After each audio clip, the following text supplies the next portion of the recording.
আমার পাশে যিনি বসে আছেন তারেক, উনি বসে বসে মানে যেরকম হেসে হেসে মিথ্যাচার করে। আপনাদের হাতে ক্ষমতা, কাদের হাতে ক্ষমতা? আপনাদের হাতে ক্ষমতা। আমাদের হাতে কাদের? আপনাদের হাতে ক্ষমতা না। তারেক ভাই, এটা আপনার লাইভ শোনা যে আপনি এরকম কথার মাঝখানে ইন্টারাপ্ট করবেন, নরমস আছে, এটা একটু আপনাদের শিখতে হবে। অন্যদেরকে সারাদিন বসে লাইভ করে হাসাহাসি করে মানুষকে তুচ্ছতাচ্ছিল্য করে, সে জুলাইয়ের টাকা নিয়ে খাচ্ছে। এরা আমাদের খাচ্ছে ভাই।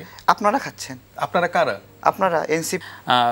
তো আপনি কি মনে করেন যে আপনারা যে অর্জনটি নিয়ে এসছেন সেইটাকে দঙ্গলবাজির আমল হিসেবে চিহ্নিত হবে বলে বলছেন, যিনি আবার সংবিধান সংস্কার কমিশনের সদস্য ছিলেন?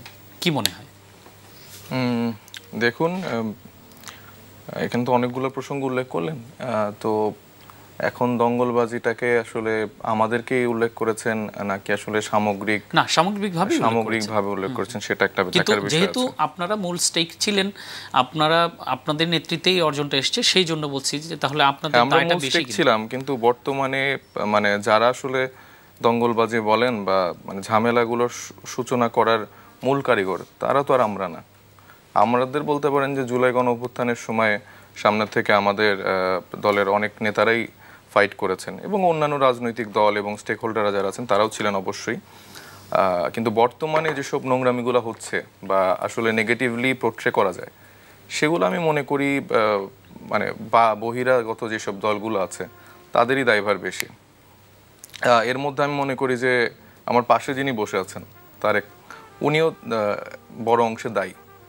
কারণ উনি বসে বসে মানে যেরকম হেসে হেসে মিথ্যাচার করেন, সেটা আসলেই আমারও অবাক লাগে যে ভাই এই ঘটনাটা আসলে সত্যতাটা কতটুকু।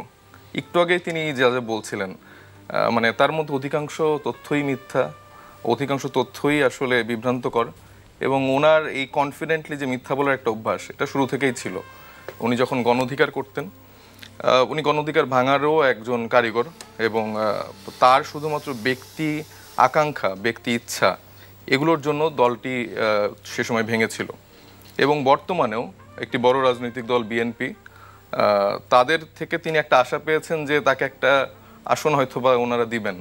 তো সেই আশার পরিপ্রেক্ষিতে সারাদিন বসে উনি এনসিপির দুর্নাম গায়, গুণগান গায়, তারপরে উপদেষ্টা যারা আছেন এদের গুণগান গায়। কিন্তু বিএনপির আশ্বাস পেলে এনসিপির দুর্নাম গাইতে হবে কেন?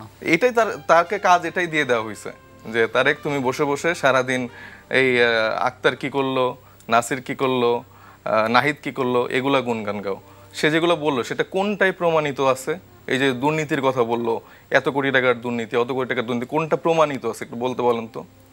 তারপরে আমাদেরকে বললো যে আমাদের দল নাকি, আচ্ছা আচ্ছা আমি তো ভাই আপনার কথা বলার সময় আমি কথা বলিনি, আপনি কাইন্ডলি সালাউদ্দিন তানভীরকে আপনারা আপনি কাইন্ডলি একটু পরে বলেন। আপনি যে বললেন কোনটা প্রমাণিত, এই একটাতে বলেন আপনারা শুধু। কি গাজী সালাউদ্দিন তানভীর ব্যাপারে কি জানেন? তাকে আপনারা দল থেকে বাইরে রাখছেন কেন?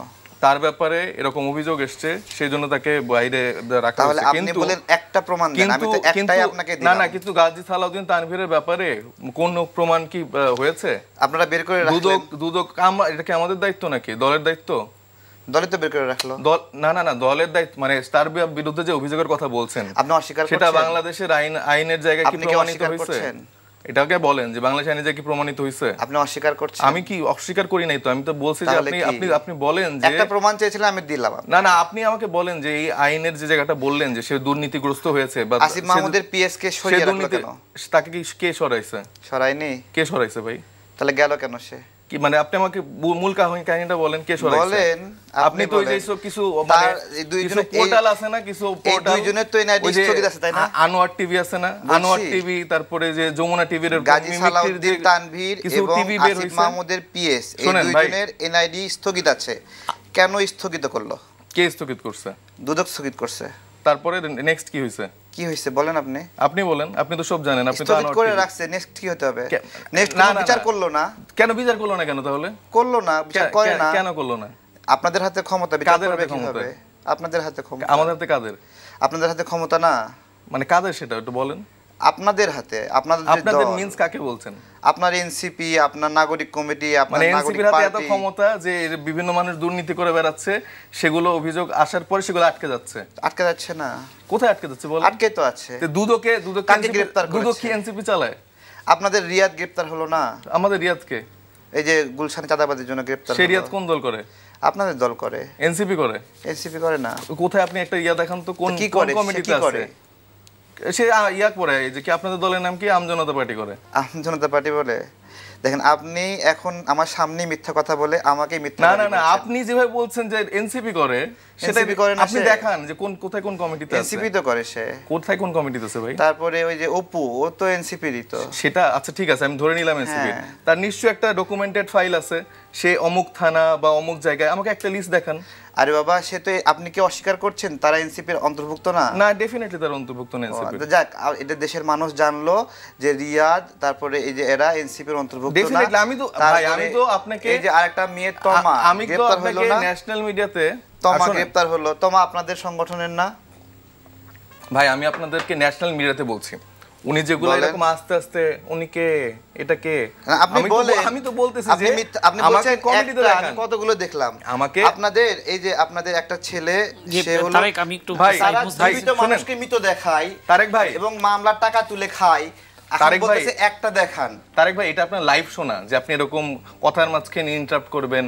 রাজনৈতিক শিষ্টাচার, শুনেন, রাজনৈতিক শিষ্টাচার বলে একটা কথা আছে, এটা একটু শিখতে হবে, কিছু রাজনৈতিক নরমস আছে, এটা একটু আপনাদের শিখতে হবে। অন্যদেরকে আমরা শিখাচ্ছি না, আপনি নিজের থেকে একটু শিখেন। সারা যখন পাশের বক্তা আপনাদের আচরণ, যখন পাশের বক্তা কথা বলে তাকে একটু সুযোগ দেন, তারপরে আপনারা তারেক, আমরা একটু সাইফের কাছে একটু জানতে চাই, আপনার কাছে আসবো আমি। তো সাইফ, তারা জীবিত মানুষকে মৃত দেখিয়ে মামলা করে টাকা খায়, এরকম গেস্টের সাথে আসলে কথা বলাটা, আবার আমাকে বলে মিথ্যা বলছে। ওকে, আপনি আপনার কথা পরে বলেন, আমি পরে সময় দিচ্ছি আপনাকে। আগে সাইফের কথা শুনে আসি যে এই দঙ্গলবাজির দায়টা নেবেন কিনা আপনারা। না, তার আগে একটু বলেন যে আমার কথা শুনে যেন কেউ ইন্টারাপ্ট না করে। দেখেন, উনি যেসব নামগুলো বললেন, আমি কিন্তু বারবার বলছি যে উনি একটু প্রমাণ দেখাক যে এটা আসলে কোন কমিটিতে আছে, তাই না? ওরা তো কোনো কমিটিতে নাই। তারা এখন বৈষম্য বিরোধী ছাত্র আন্দোলনের ব্যানারে এই তারেক, উনিরাও আন্দোলন করছে, বিএনপিরা আন্দোলন করছে, জামাতরা আন্দোলন করছে। এখন কে ওই ব্যানারটাকে বেঁচে খাচ্ছে, সেটা সব দায়ভার কেন এনসিপি নিবে? এনসিপি সব দায়ভার নেওয়ার জন্য কি বসে আছে? না। তো এই যে এই ছোট ছোট কনভারসেশনে আপনারা ইজিলি বুঝতে পারবেন যে কিভাবে বিএনপি এর দলীয়করণগুলো করছে এবং কিভাবে আসলে প্রশাসনিক জায়গা থেকে দুর্নীতির জায়গাগুলো চর্চা হচ্ছে। সেই জায়গাগুলো একটা প্রসঙ্গ উল্লেখ না করে এই তারেকরা হচ্ছে যে সারাদিন বসে মিথ্যা ভুল তথ্য মানুষকে দিয়ে যাচ্ছে। এবং উনি বললেন যে এই জিনিসগুলো কিন্তু খুব সুন্দর লাগে শুনতে, যে আসিফের পিএস এত হাজার কোটি টাকার দুর্নীতি করছে, ওকে বাদ দিয়ে দেওয়া হয়েছে, কিন্তু ওকে কিন্তু দল থেকে, মানে ওদের চাকরি থেকে কিন্তু বহিষ্কার করা হয়নি। এটা কিন্তু মানে লিখিত আছে, আপনারা নিউজে দেখতে পারবেন। আপনারা সচিবালয়ের অফিসিয়াল ডকুমেন্টগুলো দেখেন, তাকে কিন্তু বহিষ্কার করা হয়নি, সে নিজে থেকে পদত্যাগ করছে। তো সেই জায়গা থেকে তিনি ওই যার বিরুদ্ধে অভিযোগ আসে তিনি জানিয়েছেন যে তিনি হচ্ছে সরকারি চাকরি করবেন, কারণ এটা তো তার স্থায়ী কোনো ঠিকানা না। এবং যেই সংখ্যায় অ্যামাউন্টে তার বিরুদ্ধে অভিযোগ আসছে, সেটা কিন্তু দুর্নীতি দুদক কিন্তু প্রমাণ করতে পারেনি। এনসিপি কি এত ক্ষমতাধর হয়ে গেছে এই জায়গাগুলো সব আটকায় রাখবে, যেখানে প্রশাসনিক সব জায়গায় বিএনপি, জামাত বা অন্যান্য রাজনৈতিক দলের জায়গায় আছে, শুধুমাত্র বৈষম্য বিরোধীর দুইজন শিখ ছাত্র উপদেষ্টা আছেন এবং তাদের হাতে সব ক্ষমতা। মানে ওনার কথাবার্তা শুনলে এরকম আসলে লাগে। এবং উনি বলল যে এনসিপি মানে দল হিসেবে নাকি সব জায়গায় খুব ফ্যাসিলিটি পাচ্ছে, মানে আমরা এত ফ্যাসিলিটি পাচ্ছি যে শাপলা মার্কা নিয়ে আমাদের সারাদিন ফাইট করতে হচ্ছে। এবং আমি নিজে মানে এটা জানি যে আমাদের মানে প্রত্যেকটা জেলায় যেখানে যেখানে আমাদের অফিস বলেন, যেখানে যা ডকুমেন্টেশন যা বলেন, প্রত্যেকটা জায়গায় পুঙ্খানুপুঙ্খভাবে তারা সবকিছু চেক করছে। মানে আমরা ফিল করছিলাম যে ভাই আমরা তো মানে কিংস পার্টি, যেভাবে সবাই বলে, তো আমরা তো মানে কিংস পার্টি, আমাদের তো আসলে এত লাগার কথা না। তো এনসিপি এখানে আমার মনে হয় যে সব থেকে বেশি চ্যালেঞ্জ ফেস করছে। আর ওনাদের যে দল, ওনাদের তো নাম কাওয়াস্তা দল, ওনারা একজনই একটা দলের মালিক, এর বাদে ওনাদের ওই কর্মী সমর্থক সেরকম নাই। কোনো দলে কেউ জায়গা না পাইলে ওনার সাথে এসে যুক্ত হয়, পাশে বসে সারাদিন বসে লাইভ করে, হাসাহাসি করে, মানুষকে তুচ্ছতাচ্ছিল্য করে। পারলে তারেক রহমান সাহেব থেকে শুরু করে বিএনপির নামে একটা কথা বলে দেখাক উনি, এটা বলার ওনার গাটস নেই, সাহস নেই। বলতে পারবে এই যে এনসিপি, তারপরে উপদেষ্টা দুইজন, এটা ছাড়া তার কাছে আর কোনো জায়গা নেই। আমরা একটু তারেক রহমান আপনার কাছে আসতে চাই যে আমি ওই যে সাইফকে যেই প্রশ্নটি করেছিলাম সেটি করতে চাই যে এই যে ভবিষ্যতের ইতিহাসে এই সরকারের আমলটি আসলে দঙ্গলবাজির আমল হিসেবে চিহ্নিত হবে। উনি আবার কিন্তু আমি আবারও রিপিট করছি যে উনি সংবিধান সংস্কার কমিশনের সদস্য ছিলেন, তো তার মুখ থেকে এই কথাটি এসছে। তো আপনার কি মনে হয় যে আসলে আচ্ছা, আপনি কি দঙ্গলবাজির আমল? আপনি কি মনে করেন যে এনসিপি যে সামাজিক মর্যাদা নিয়ে তার পথ শুরু করেছিল, তারা সেই সামাজিক মর্যাদায় আছে? সেই সামাজিক মর্যাদায় না থাকলে কেন এই সামাজিক মর্যাদা নষ্ট হলো? দাঙ্গলবাজির কথা বলছেন, এই দাঙ্গলবাজিটা জন্য রিপুটেড কারা? এনসিপি না অন্য কোনো দল? কারা অ্যাকচুয়ালি কারা? গত কয়েকদিনে কারা গ্রেপ্তার হলো? যে রিয়াদের কথা বলছিল পুরোপুরি অস্বীকার করে যাচ্ছে মুখের সামনে, মানে মুখ দিয়ে কথা আটকাতে পারছে না, বলছে আপনি দেখান এনসিপির। কার? বাকশাসের, বৈষম্য বিরোধীর। তো এগুলো তাদের অন্তীকরণ একটা প্রতিষ্ঠান না? তো এগুলো মুখের সামনে অস্বীকার করছে। প্রত্যেকটা দিন মামলা বাণিজ্য করে যাদের চলে তারা আজকে সুন্দর রাজনীতি স্বপ্ন দেখাচ্ছে। এটা সুন্দর রাজনীতি? আমি তো বললাম, একটু আগেই দেখালাম যে জীবিত মানুষকে মৃত দেখিয়ে মামলার টাকা নিয়ে খাচ্ছে, জুলাইয়ের টাকা নিয়ে খাচ্ছে। এরা আমাদেরকে, আপনারা খাচ্ছেন। আপনারা কারা?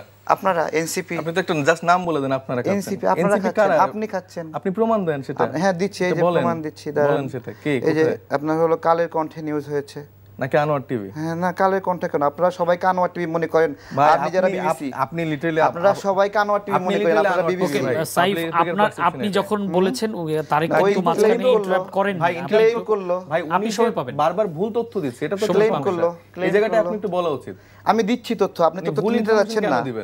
দেখেন এই যে এখানে আমি মৃত ব্যক্তি নিয়ে মামলা বাণিজ্য আমরা কোথায় করলাম? আপনারাই তো করছেন। বলেন কে করছে, নাম বলেন। এই যে জীবিত শিশু সোহাগকে মৃত দেখিয়ে এই মামলা মোটা অঙ্কের ক্ষতিপূরণ জমি পাওয়ার স্বপ্ন দেখানো হয় পরিবারটিকে। সম্রাট জানান সরকার আহত জুলাই যোদ্ধা 30 লক্ষ টাকা ও 4 কাঠা। আপনাদের এনসিপির নেতা কোথায় কোন পদে আছে? আমি দিচ্ছি আপনাকে, আপনি ধৈর্য ধরেন। আপনার হলো কেরানীগঞ্জ জাতীয় নাগরিক পার্টি নেতা মোহাম্মদ শাহজাহান সম্রাট। আপনি এখন কেরানীগঞ্জের নেতা? এই নামে আমাদের কেউ নাই ভাই। আপনি কেউ নাই, নিউজে দেখাচ্ছি। এই যে আপনাদের মতো আনোয়ার টিভিরা এরকম করে নিউজ বানাচ্ছে। এই তো এগুলো কালের কণ্ঠ, প্রথম আলো, সবাই আনোয়ার টিভি, আপনি হলো বিবিসি। না না ভাই, আপনি আনোয়ার, আপনি হলো সিএনএন, এএফপি। না না ঠিক আছে। না, তারেক এগুলো ফটকাবাজি করছে, জায়গায় অস্বীকার করছে। এগুলো কোনো কথা নাকি? নিউজ দেখাচ্ছি, এগুলো দিয়ে হচ্ছে না, ভরতেছে না মন। কি হয় ভরাবেন মনেদের?